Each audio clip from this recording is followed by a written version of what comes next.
ይህ የምጽአቱ ድምጽ ነው። የምስራች ታላቅ የመዘጋጀት ጥሪ። የበጉ ሰርግ ስለደረሰ ሚስቱም ራሷን ስላዘጋጀች ደስ ይበለን፣ ሐሴትም እናድርግ፣ ክብርንም ለእርሱ እናቅርብ። የዮሐንስ ራእይ ምዕራፍ 19 ቁጥር 7። ሰላም ጤና ይስጥልኝ። በመላው ዓለም ሆናችሁ የድንቅ ፍጻሜ ዝግጅቶችን በጀመም ቴሌቪዥን እንዲሁም ደግሞ በድንቅ ፍጻሜ ዩቲዩብ የምትከታተሉ ቤተሰቦቼ ያላችሁበት የምድር ዳርቻ ጸጋና ሰላም ከአብ ከወልድ ከመንፈስ ቅዱስ ለእናንተ ይሁን። ኢየሱስ ክርስቶስ ጌታ ነው። ዛሬ ደግሞ በሕይወት ጠብቆ ያገናኘን ቅዱስ ጻድቅና ሕያው አምላክ እግዚአብሔር ስሙ ለዘላለም የተባረከ ይሁን። እንግዲህ ቶሎ ለመምጣት እየሞከርን ያለነው ያው አዳዲስ ክስተቶች እየተከሰቱ ነው ያሉት። ሁሉም ከእግዚአብሔር ቃል አንጻር የሚቃኙበት ሁኔታ አለ። በዚህ ዘመን የሚሆኑ በጣም ብዙ እንቅስቃሴዎችን በእርግጠኛነት ከቃል ውጪ ለመዳኘት ባይምሮ መሞከር በጣም የዋህነት ነው የሚሆነውና እንደ እግዚአብሔር ቃል ነገሮችን ለማየት እንሞክራለን። የምጽአቱ ድምጽ ነው። ወንድማችሁ አገልጋይ ያሬድ ነኝ። ዛሬም በወቅታዊ መረጃ ላይ መጥቻለሁ። ትናንትና በለቀኩት አንድ መረጃ ላይ ቀለል አድርጌ የጠቀስኩት አንድ መረጃ ነበረ፣ አሁን ባለው መካከለኛው ምስራቅ ውጥረት ላይ ማለት ነው። ዛሬ ግን ያን ነገር ትንሽ ጠንከር አድርጌ ለማውራት ሞክራለሁ። እንግዲህ ከዛ በፊት በዚህ በትንቢተ ኤርምያስ ምዕራፍ 49 ላይ ስለ ኤላም የተነገረውን የእግዚአብሔር ቃል ሸክም ባለፈው በተወሰነ ደረጃ ላንሳላችሁ ሞክሬ ነበርና ነቢዩ ኤርምያስ ስለ ዘመን መጨረሻ ነው የሚናገረው እዚህ የመጨረሻው ምዕራፍ ላይና ምናልባት ትንቢተ ሕዝቅኤል ምዕራፍ 38 እና 39 ላይ ስለ ጎግና ማጎግ የሚናገር ምዕራፍ እንዳለ ሁሉ እዚህም ላይ ደግሞ ነቢዩ ኤርምያስ በዚህ በመጽሐፉ መጨረሻ ላይ እንግዲህ የሚያበቃው ትንቢተ ኤርምያስ ምዕራፍ 52 ላይ ነው። ምዕራፍ 49 ላይ ስለ ኤላም የተነገረው ሸክም በጣም የሚያስገርም ነውና ወደ መጨረሻ አካባቢ ላይ የሚነገሩ ትንቢቶች የመጨረሻ ዘመንን የሚከተሉ ነው የሚሆኑት። ለምሳሌ ትንቢተ ኢሳይያስን ከተመለከትነው ኢሳይያስ የመጨረሻ ምዕራፎቹ የመጨረሻውን ዘመን የሚመለከቱ ሆነው እናገኛቸዋለን። በጣም በሚያስደንቅ ሁኔታ ነው አዲስ ሰማይና አዲስ ምድር እፈጥራለሁ፣ የቀደሙት አይታሰቡም፣ ወደ ልብ አይገቡም፣ ነገር ግን በፈጠርኩት ደስ ይበላችሁ፣ ለዘላለም ሐሴት አድርጉ ነው ኢየሩሳሌምን ለሐሴት ሕዝቧንም ለደስታ እፈጥራለሁ፣ እኔም በኢየሩሳሌም ሐሴት አድርጋለሁ፣ በሕዝቤም ደስ ይለኛል። ከዚያም ወዲያ የልቅሶ ድምፅና የዋይታ ድምፅ አይሰማባትም። ከዚያም ወዲያ ጥቂት ዘመን ብቻ የሚኖር ሕፃን ወይም ዕድሜውን ያልፈጸመ ሽማግሌ አይገኝም። ጎልማሳ የመቶ ዓመት ሆኖ ይሞታል፣ ኃጢአተኛውም በ100 ዓመት ሆኖ የተረገመ ይሆናል እያለ አስገራሚ የሆነ የሰዎች ዕድሜ እንደ ዛፍ ዕድሜ እንደሚረዝም ይናገራል። ይሄ ኢሳይያስ 65 ነው። ኢሳይያስ 66 ላይ የሚያበቃው መጨረሻ ላይ ምን አይነት ቤት ትረዱኛላችሁ ሰማይ ዙፋኔ የእግሬ መረገጫ ነው ሲልና መጨረሻ ላይ እንግዲህ ሺህ ዓመት መንግስት የሚመለከት ነውና የመጨረሻዎቹ የመጽሐፎቹ እነዚህ ትልልቅ ትንቢቶች ኢሳይያስ፣ ኤርምያስ፣ ሕዝቅኤል ኢቭን ዳንኤል ምዕራፍ 12 ላይ እንግዲህ ዓለም ከተፈጠረ ጀምሮ ሆኖ ማየት ታላቅ መከራ ይሆናል፣ በዛ ወቅት ደግሞ ስለ ሕዝብ ልጆች የሚቆመው ታላቁ አለቃ ሚካኤል ይነሳል ብሎ ስለ ታላቁ መከራ ነው የሚናገረው ማለት ነው። እና የመጨረሻዎቹ ምዕራፎች የሚናገሩት መጨረሻ ዘመን ላይ በዓለም ላይ ሊሆኑ ያሉትን ነገር ነውና ስለ ኤላም የሚናገረው ይሄ ምዕራፍ ባለፈው ያየነው ማለት ነው። ለእግዚአብሔር ባሪያ ለነቢዩ ለኤርምያስ የተገለጠለት በመጀመሪያ እግዚአብሔር የኤላምን ቀስት ሰብራለሁ ይላል እና የኤላምን ቀስት ሰብራለሁ ሲል እንግዲህ ኤላም ኢራን መሆኗ ያሁኗ ዘመናዊቷ ኢራን መሆኗ የታወቀ ነው እና ቀስት እንግዲህ በጥንቱ በድሮ ቋንቋ ነው እንጂ አሁን ኢራን በሚሳኤል ምርት በዓለም ላይ ተወዳዳሪ የሌላት ሀገር ናት። ምናልባት በቅርቡ የኢራን የውጭ ጉዳይ ሚኒስቴር ሲናገር እንደሰማ ነው እኛ እንደውም በጣም ጠቦናል፣ ሚሳኤል ማከማቻ መጋዘኖቻችን በጣም ተጣበዋል፣ ስለዚህ ማራገፊያ ነው የሚሆንልን፣ በቃ እያወጣን መተኮስ በመቶዎችና በሺዎች የሚቆጠሩ ይሄ ማለት ባለፉት ዘመናት በሙሉ ኢራን ከዚህ ውጭ ስራ እንዳልነበራት የሚያሳይ ነገር ነውና ቀስት የሚለው ያንን ነው እንጂ በእንትን የሚወረወረውን የጥንቱን ቀስት አይደለም፣ ግን በዛ ቋንቋ ይነገራል። ግን እግዚአብሔር ምን አለ? የኢራን ቀስት ሰብራለሁ አለ። እንግዲህ ትምክህቷ ያለው ምን ላይ ሮኬቶቿ ላይ ሚሳኤሎቿና ድሮኖቿ ላይ ነውና ሰብራለሁ የሚል ቃል እናገኛለን። ከዛ ወደ አራቱ የሰማይ ነፋሳት እንደሚበተኑ እግዚአብሔር ይናገርና ኤላም እንደ በጠላቶቻቸው ነፍሳቸውን በሚሿት ፊት ኤላምን አስደነግጣለሁ፣ ክፉ ነገርን እርሱም ጽኑ ቁጣዬን አመጣባቸዋለሁ ይላል እግዚአብሔር፣ እስካጠፋቸው ድረስ በኋላቸው ሰይፍ እሰድባቸዋለሁ ካለ በኋላ ዙፋኔን ይላል ዙፋኔን በኤላም አኖራለሁ ይላል። በጣም ይገርማል። ዙፋኔን በኤላም አኖራለሁ ብሎ እንደገና እግዚአብሔር በዛ ምድር ላይ ንጉስ እንደሚሆን ያ ምድር እግዚአብሔር እንደሚቆጣጠረው ይናገራል። በጣም ነው የሚያስደንቀው። አኖራ ከዚያም ንጉሱና አለቆቹን አጠፋል ይላል። ይሄ በጣም የሚያስገርም ትንቢት ነው። እንግዲህ በአሁኑ ሰዓት እንግዲህ ኦልሞስት ከ36 37 ዓመት ያህል የቆየው የአሊ ካሜኒ መንግስት ኦልሬዲ በጣም በሚያስፈራና በሚያስደነግጥ ሁኔታ እየወደቀ ያለበትን አዝማሚያ ስንመለከት ከዛም በላይ ደግሞ እጅግ በጣም ለኢራን ቀኝ እጅ የሆኑ አይን የሆኑ የኢራን ልብ የሆኑ የኢራን ብዙ ምስጢር ያላቸው የያዙ አብዛኞቹ ከፍተኛ ማዕረግ ላይ ያሉ ሹማምንቶች በሙሉ ኦልሞስት አልቀዋል ማለት ይቻላል። አይአርጂስ ውስጥ ያሉት የፖለቲካ መሪዎች ሳይቀሩ አልቀዋል ማለት ይቻላል። እንግዲህ ይህን ስንመለከት እግዚአብሔር ንጉሱን አጠፋለሁ አለ። አሴም ታይም ደግሞ አለቆችን አጠፋለሁ ብሎ አለቆች ማለት መሪዎች ማለት ነው፣ የዛ ሀገር መሪዎች ማለት ነውና አጠፋቸዋለሁ ነው የሚለው። በጣም ነው የሚገርመውና እንግዲህ ሲል እግዚአብሔር ከሰማይ መብረቅ እያወረደ ከሰማይ ዶፍ ዝናብ እያወረደ በረዶ እያወረደ ይጨርሳል ማለት አይደለም። ይሄ ተአምር ነው። ምናልባት ኢያሱ ሲዋጋ እንደነበረ ሁሉ እግዚአብሔር በበረዶ ይዋጋ እንደነበረ እናውቃለን። ያ የተለየ ሚራክል ነው። አሁን ግን እግዚአብሔር የሚቀጣበት መንገድ አለው። ስለዚህ ማንንም በማንም ሊቀጣ ይችላል። ስለዚህ እግዚአብሔር የእስራኤልን ትዕቢት በባቢሎናን ቀጥቷል። የንጉሱን አመጽ በባቢሎናን ቀጥቷል።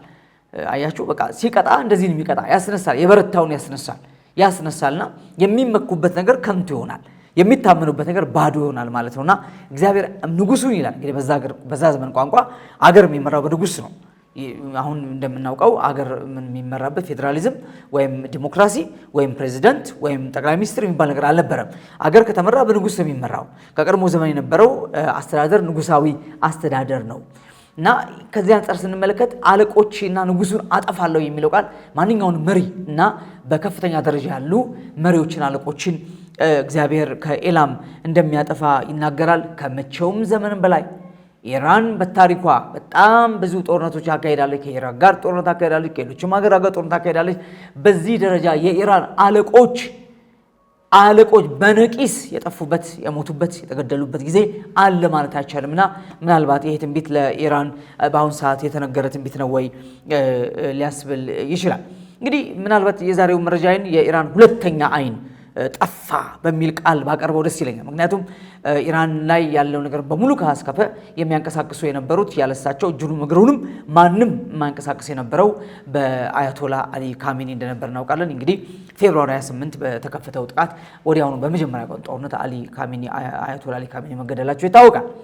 ከዛ በኋላ ግን በሚያስገርምና በሚያስደንቅ ሁኔታ ላለፉት 18 ምናምን አይነት የሚያክሉ ቀናት በጣም ብዙ መሪዎች፣ ብዙ አለቆች በኢራን ውስጥ እንደተገደሉ እናውቃለን። ግን እጅግ በጣም ወሳኝና በጣም ተፈላጊ የነበረው እንዲሁም ደግሞ በከፍተኛ ደረጃ የኢራን ማስተር ማይንድ ነው የሚባለው ወይም ደግሞ ኢን ፕራክቲስ ወይም ኢን ሪያሊቲ ኢራንን እየመራ ነው። ስፔሻሊ ከአያቶላ አሊ ካሜኒ ሞት በኋላ ኢራንን እየመራ ያለ ማስተር ማይንድ የሚባለው አንድ ሰው አለ። እሱም አሊ ላርጃኒ የተባለው ሰው ነው እና ስለዚህ ሰው ያው ብዙ መረጃዎች የወጡ ናቸው ያሉት። ምናልባት ኢራን ከዋናው አለቃ ሞት በኋላ የቀጠለችው በሰው ማይንድ ነው ተብሎ ይታሰባልና ስለዚህ ሰው ጥቂት አንዳንድ ነገሮችን ነግራችኋለሁ። ይህ ሰው ፖለቲከኛ ነው፣ የጦር ኦፊሰር ነው። ከዛም በላይ ደግሞ ፍልስፍና ያጠና ዌስተርን ፊሎሶፊን ያጠና በቴህራን በሚገኝ ዩኒቨርሲቲ የዌስተርን የምዕራባውያንን ፍልስፍና ያጠና ፊሎሶፈር ወይም ፈላስፋ ሰው ነው አሊ ላርጃኒ ማለት ነው። እንግዲህ ይሄ ሰው በ2008 እስከ 2020 ድረስ በኢራን ፓርላማ ውስጥ እንደ አፈጉባኤ ሆኖ ስፒከር ሆኖ ኦፍ ዘ ሃውስ ሆኖ አገልግሏል። አፈጉባኤ ሆኖ አገልግሏል ማለት ነው። ከዛ በኋላ ግን በ2025 በ2005 እና በ2024 ለፕሬዚዳንትነት ተወዳድሮ ሁለቱንም ጊዜ ሳይሳካለት ቀርቶ ነው የወደቀው ማለት ነው። ከዛ በኋላ በ2025 ላይ ነው እንግዲህ ሴክሬታሪ ኦፍ ሱፕሪም ናሽናል ሴኪዩሪቲ ካውንስል የኢራን ከፍተኛ የደህንነት ቢሮ ኃላፊ የብሔራዊ ደህንነት ቢሮ ኃላፊ ሆኖ የሀገሪቷን ሚስጥር በሙሉ ይዞ የተቀመጠ የቆየ ሰው ነው። ከአሊ ካሜኒ መገደል በኋላ እንግዲህ ማስተር ማይንድ የሚባለው ይሄ ሰው ስለነበረ እዛ ሀገር ላይ ብዙም ችግር እንደተፈጠረ ምናልባት ከሚወድመው ውድመት ካለው ጥፋት ውጪ በማናጅመንቱ አካባቢ ወይም ደግሞ ይሄ በመንግስት መዋቅር አካባቢ ባለበት ነገሩ እንዲቀጥል ያደረገው ሰው ይሄ ሰው ተብሎ ይታመናል። አሊ ላርጃኒ ነው ተብሎ ይታሰባል። ይሄ ሰው በጣም ዋነኛ በኢራን ደህንነት ጉዳይና እንዲሁም ደግሞ አሁን ባለው በኢራን ኒውክሌር ፕሮግራም ላይ ዋነኛ ተደራዳሪ ሰው ነበር። እንግዲህ እስከተገደለበት ማርች 17 ድረስ ይሄ ሰው በዚህ ኃላፊነት ላይ የኢራን ከፍተኛ የደህንነት ቢሮ ኃላፊ ሆኖ ሲያገለግል የነበረ ሰው ነውና እንዳልኩት ቅድም አገሪቷን ከአያቶላ አሊ ካሚኒ ቀጥሎ በማስተር ማይንድነት ሲመራ የቆየ ሰው ነውና እንግዲህ ምንድነው አፕን ያደረገው? ይሄ ሰው ተገደለ። 16 ለ17 አጥቢያ ነው ይሄ ሰው የተገደለበትን ሁኔታ ነው የማሳያችሁ። ምክንያቱም እንደዚህ አይነት ቶፕ ሰው ከእንደዚህ አይነት በአንድ ቀን ወደ 48 49 ሰው ከፍተኛ ስልጣን ያላቸው መሪዎች በኢራን ላይ ሲገደሉ ይሄ ሰው እንዳመለጠ እና እንዳልተገደለ እናውቃለን። ግን 16 ለ17 እስራኤል በከፈተችው በጣም የተጠናከረ የተቀናጀ እጅግ በጣም ከፍተኛ ዘመቻ ይሄ ሰው ሊገደል ችሏል ማለት ነው። እንግዲህ ጉዳዩ እንዴት ተገደለ ነው እና ከአያቶላ አሊ ካሚኒ ሞት በኋላ ለ18 ቀናት ያህል ቦታዎቹን በመለዋወጥ በተለይ ደግሞ በእስራኤልና በአሜሪካ ከሚታደኑት የመንግስት ቢሮዎች ወይም ደግሞ ህንፃዎች ከፍተኛ ትኩረት ከሚስቡ አካባቢ በሙሉ ራሱን በማጥፋት በጣም እዛው ቴህራን ውስጥ ሆኖ ግን በጣም በተሰወረ በተለየ ቦታ ላይ ይሄ ሰው ይቀመጥ ነበር ተደብቆ 18 ቀናት ያህል ቆየ ከአያቶላ አሊ ካሚኒ ሞት በኋላ ማለት ነው። ነገር ግን ማርች 14 ይሄ ሰው አደባባይ ላይ ተገለጠ። የተገለጠው እንግዲህ የአሜሪካንና የእስራኤልን ጥምር ጥቃት ወይም ካምፔን ዘመቻ በመቃወም ከወጡ በብዙ ሺህ ከሚቆጠሩ ኢራናውያን ጋር በእነዚህ ተከቦ እነዚህን የመራ ይህንን ጦርነት እንቃወማለን በሚል በከፍተኛ ደረጃ ለመጀመሪያ ጊዜ ተገለጠ ማለት ነው። እንግዲህ ይሄ ሰው በጥብቅ የሚፈለግ ሰው ነው። የት እንዳለ አይታወቅም። በዚህ ቀን ግን ድንገት ተከሰተ ማለት ነው። ስለዚህ ይሄ ሰው አሊ ላርጃኒ በብዙ ሺህ ኢራናውያን ታጅቦ እንደማይመታ አውቆታል። በዛ ወቅት ላይ ግን የሚፈለገው እዛ ቦታ ላይ እሱ መምታት አይደለም፣ በትክክል የሱ ሎኬሽን ማወቅ ነው። የት እንዳለ፣ የት እንደተደበቀ፣ የት እንደተሰወረ፣ የት እንደሚቀመጥ ለማወቅ ነበርና የዛን ቀን ፍንጭ ሰጠ ማለት ነው። እንግዲህ ከዚህ ቀን ጀምሮ ክትትል መደረግ ጀመረ። ወዲያውኑ ይሄ ሰውዬ እንደተገኘ የአሜሪካ መንግስት አሊ ላርጃኒ ያለበትን ቦታ የጠቆመ ሰው $10 ሚሊዮን ሽልማት ተሰጣለሁ ብላ አሜሪካ በውጭ ጉዳይ ሚኒስቴር በኩል ይህንን ነገር ይፋ አደረገች ማለት ነው። ስለዚህ ሰው ከዛ በኋላ እንግዲህ ተመልሶ ወደ በጣም አልገኝ ወደሚልበት ስፍራ አቀና ማለት ነው እና እዛው ቴህራን ውስጥ ነው ያለው። ነገር ግን ይሄ የአሜሪካ ስጦታ እና በአሜሪካ ወይም ደግሞ በተለያዩ አውሮፓ ሀገራት ላይ በነፃነት ለመኖር የሚቋምጥና ይህን አጋጣሚ መጠቀም የሚፈልግ በዙሪያው ካሉ በጣም ቅርብ ከሆኑ ሰዎች በተገኘ መረጃ ይሄ ሰው ያለበት ቤት አሜሪካ ይሄን ነገር ካወጣች በኋላ ከ2 ቀን በኋላ 16 ለ17 አጥቢያ እስራኤል በ3 ከተሞች ላይ በቴህራን በሺራዝ እና በብሪዝ በ3 ከተሞች ላይ በወሰደቻቸው እጅግ መጠነ ሰፊ የተቀናጀ ጥቃት ይሄ ሰው ተገደለ ማለት ነው። እዚህ አሜሪካ እንግዲህ ሰጣለው ያለችው ያ ባውንቲ በትክክል ይሄ ሰው ያለበትን ማንኛውም ሰው ለዚህ ገንዘብ ቋምጦ አሳልፎ እንዲሰጠው አድርጓል ማለት ነው። ወዳጆቼ ከሚላቸው በትክክል የሚገባና የሚወጣበትን ቦታ ከሚያውቁ ሰዎች በተገኘ መረጃ ይሄ ሰው በ16 ለ17 አጥቢያ ተገድሏል። በዛ ቀን የተገደለው ይሄ ሰው ብቻ አይደለም። በጣም ብዙ ባለስልጣናት ተገድለዋል። የሚሳኤል ዲፖዎች ወድመዋል። በጣም ብዙ ጥቃት በአንድ ቀን ብቻ 16 ለ17 አጥቢያ በእስራኤል ኢራን ላይ ይሄ ነገር ተወስዷል ማለት ነው። እንግዲህ ወገኖቼ ምናልባት ይሄ ኤርሚያስ ላይ ያነበብኩላችሁ ይሄ የኤላም ትንቢት አለቆቹን ንጉሷንና አለቆቿን አጠፋለሁ ነው እግዚአብሔር ያለውና ምናልባት በኤላም ላይ እየወረደ ያለ ቁጣ ይሆን ወይ ምናልባት ይሄም ለመጨረሻው ዘመቻ ኢራን የሚያስነሳት ይሆን ወይ? ምክንያቱም አሜሪካም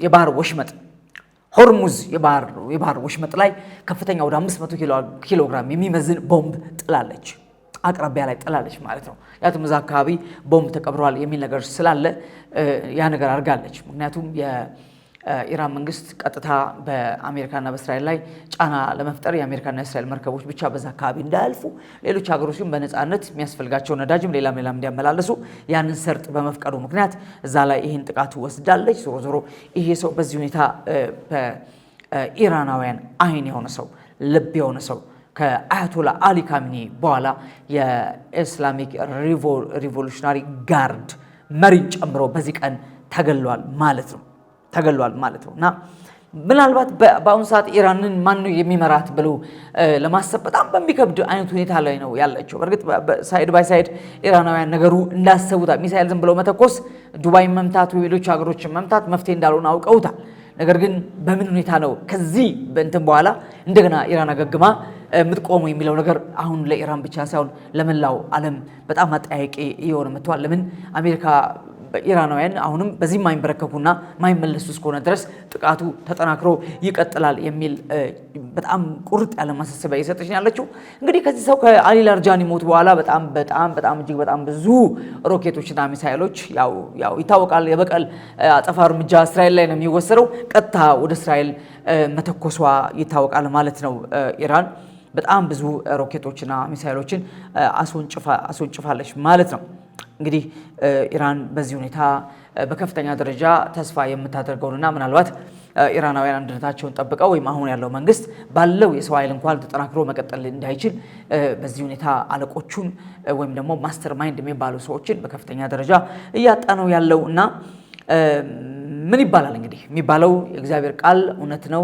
የእግዚአብሔር ቃል በጊዜው ሊፈጸም ግድ ነው ወገኖቼ፣ ሌላ ምንም ሊባል አይችልም። አለቆቿና ንጉሷን አጠፋለሁ።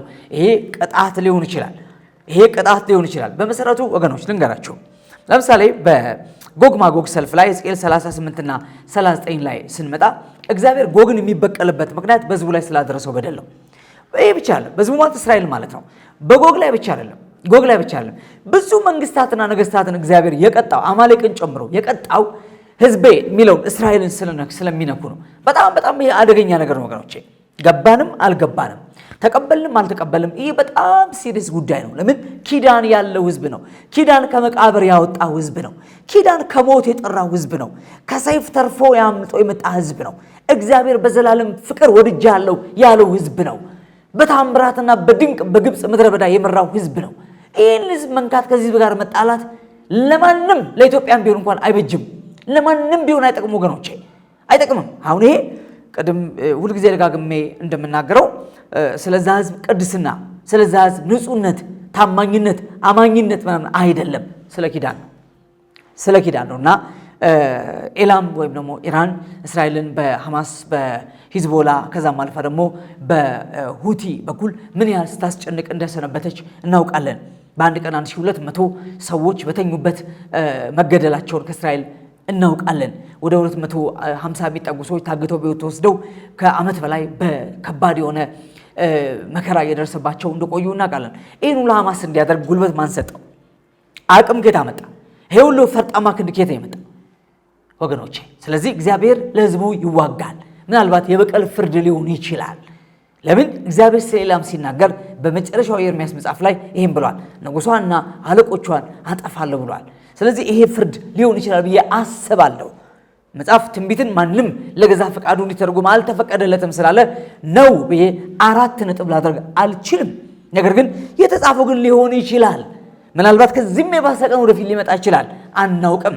እግዚአብሔር ኤላምን እስኪቆጣጠር ድረስ፣ ዙፋኑ እስኪገዛ ድረስ፣ ክርስቶስ ኢየሱስን ጌታ ነው ማለት በኢራን እስከማያስቀጣ ድረስ፣ እስከማያሰቀል ድረስ፣ እስከማያስገድል ድረስ፣ ኢየሱስ ክርስቶስ ያድናል ማለት ጌታ ነው ማለት በፓርላማ እስከሚቻል ድረስ ምናልባት ጌታ ይችላል። ይሄው ዙፋንን በኤላም ላይ አኖራለሁ ካለ ያኖራል እግዚአብሔር። ምን ይሳነዋል? በቃ ልቅ። ይሄ መቼ የሚፈጸም ትንቢት ይመስላችኋል ወገኖች? በዚህ ደረጃ ኤላም አለቆቿን ያጣችበት፣ ንጉሷን ያጣችበት፣ መሪዋን በአንድ ቀን ተነጠቀችበት እንዲህ ያለ ዘመን በኢራን ታሪክ ይኖር ይሆን? አይዳውት እና ይሄ በጣም ክሪቲካል ታይም ነው። ከምናስበው በላይ በጣም አደገኛ ጊዜ ላይ ነው ያለ ነው። እንግዲህ በኢራንም በእስራኤልም በሌላም ሀገር ላይ ከሚሆነው በላይ በጣም አሳሳቢው ነገር የክርስቲያኖች ማንቀላፋት ነው። የክርስቲያኖች ያለመንቃት ነው። በክርስቶስ ኢየሱስ ደም ተቀድሰው ለእግዚአብሔር መንግሥት የተዋጁ ቅዱሳን አማኞች አለመንቃታቸውና ዘመን አለመዋጀታቸው ብዙ ጥፋት ያስከትላል፣ ብዙ ውድመት ያስከትላል። በአንድ ክርስቲያን አማኝ ሕይወት ላይ የበራው የሕይወት ብርሃን አሁን ቀኑን ሙሉ አገር ዓለምን የምታበራውን ፀሐይ በብዙ ሚሊዮን እጥፍ የሚበልጥ የሕይወት ብርሃን በዛ ውስጥ ገብቷል። ይህም ብርሃን አለመግለጥ ዓለምን በጨለማ ይሞላታል፣ ዓለምን በድቅድቅ ጨለማ ይሞላታል። ባካችሁ ብርሃናችሁ ይውጣ። መጽሐፍ ብርሃናችሁ በሰው ሁሉ ፊት ይብራ ይላል። ኢየሱስ ክርስቶስ ብርሃን ነው። መጽሐፍ እንደዚህ ነው የሚለው፣ ብርሃን ወደ ዓለም ይመጣ ነበረ። ወዴት? ወደ ጨለማው ዓለም፣ ጨለማም አላሸነፈው ነው የሚለው። ስለዚህ ይሄን የሕይወት ብርሃን የተቀበልን ቅዱሳን ልነቃና ትውልዱን ዘመኑን ልናነቃቃ ልናበራው ያስፈልገናል። it is the time to shine። የእግዚአብሔርን ክብር ለመግለጥ ኢየሱስ ክርስቶስን የስሙን ክብር ለመግለጥ እርሱ ብቻ የሚያድን እንደሆነ ሁሉ እስኪሰማ ድረስ በፍቅር የመግለጥ ጊዜው አሁን ነው ወገኖች። ከዚህ የተሻለ ጊዜ የለም። እነዚህ ምልክቶች ናቸው። እስራኤል ላይ የሚሆነው፣ አሜሪካ ላይ የሚሆነው፣ ራሻ ላይ የሚሆነው፣ አውሮፓ ላይ የሚሆነው፣ ሌላም ቦታ ላይ የሚሆነው ነገር በሙሉ ምልክት ነው። እንድነቃ ነው ወገኖቼ። እንደ ድሮ አድርገን ዛሬን ካሰብን ተሳስተናል። ጊዜው ሄዷል። ሌላ ዘመን ላይ ነው ያለነው። እባካችሁ ንቃ። ጊዜው አልቋል። ኢየሱስ ጌታ ነው ብሎ ያላለ ሟች ነው። ኢየሱስ ጌታ ነው ማለት ብቸኛ የሕይወቱ አዳኝ አድርጎ ያልተቀበለ በሙሉ ሟች ነው። እንናጠቅ፣ እናድን። እንግዲህ እንዲህ ስንል መቼ ሰዎች ሃይማኖት ማስፋፋት ነው ይመስላቸው። ለምን? እነሱ ከሃይማኖት ውጭ ስለማያውቁ፣ ከሃይማኖት ውጭ ምንም ስለማያውቁ ሃይማኖት ማስፋፋት ነው ይመስላቸው። ከሰማይ የወረደ እውነት እንጂ ሃይማኖት የለም። ክርስቶስ ኢየሱስ እምነት እንጂ ሃይማኖት አይደለም ወገኖቼ፣ አይደለም። እሱ ጴንጤ ውስጥ የለም፣ ኦርቶዶክስ ውስጥ የለም፣ ካቶሊክ ውስጥ የለም። እምነት ውስጥ ግን ኢየሱስ አለ። እምነት ውስጥ ግን ኢየሱስ አለ። እርሱ እምነት ነው። በእምነት የሚገኝ መዳን ነው፣ ጽድቅ ነው እንጂ ሃይማኖት አይደለም እሱ። ስለዚህ ነፍሳችሁ እንድታድኑ ደግሜ አሳስባለሁ። ማመን ነው የሚያድነው እንጂ ሃይማኖት ተከታይ መሆን ማንም ሰው አይድነው። ስለዚህ ባካችሁ በብዙ ሚሊዮን የሚቆጠሩ ያላመኑና ያልዳኑ ሰዎች የሚኖሩበት ሀገር ላይ ነው ያለነው።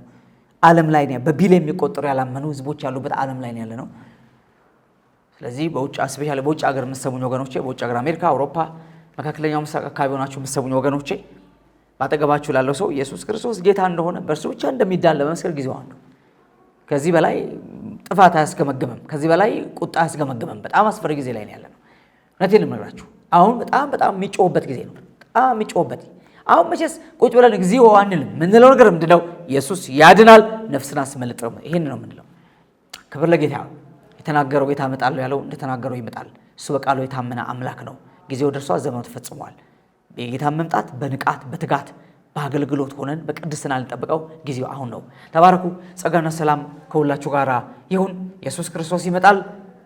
ማራናታ። አገልግሎቱን ለመደገፍ ለምትሹ በኢትዮጵያ ንግድ ባንክ መሳያ ፎር ኦል ኢንተርናሽናል ሚኒስትሪ የባንክ አካውንት ቁጥር 1046 31 29 65 8 ኢየሱስ እንደተናገረው በቶሎ ይመጣል። መሳያ ፎር ኦል ኢንተርናሽናል ሚኒስትሪ